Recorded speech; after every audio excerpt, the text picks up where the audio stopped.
Bonjour, Anne-Laure Villomès-Guilnetot, vice-présidente de la cohésion sociale à Grand Angoulême. Nous venons de signer le nouveau contrat de ville 2024-2030 à l'agglomération qui concerne les 5 quartiers prioritaires de Grand Angoulême, Soyaux, La Couronne et les 3 quartiers d'Angoulême. Nous n'avons pas l'obligation dans ce nouveau contrat de ville de mettre en place des conseils citoyens et Xavier Bonnefond souhaitait qu'on fasse de la concertation auprès de nos habitants. En lien avec les 3 communes, nous avons décidé de mettre en place quelque chose d'un peu innovant dans ce contrat de ville et qui sera acté et qui sera écrit dans ce contrat, donc qui sera fait jusqu'à 2030, des tables citoyennes. Ce sont des événements qui auront lieu 2 fois par an dans chaque quartier prioritaire. Nous avons déjà commencé à déployer ce dispositif, d'abord sur la Grande Garenne, puis sur ma campagne. Les autres quartiers vont suivre. On a eu énormément d'habitants qui sont venus. On a fait des ateliers pour pouvoir expliquer aux jeunes, aux moins jeunes,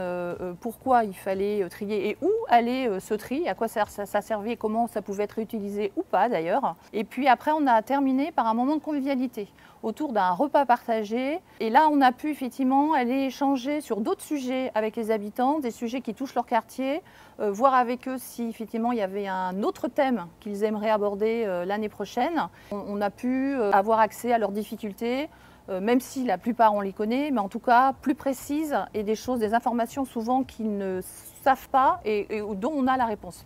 Voilà l'intérêt de ces tables citoyennes.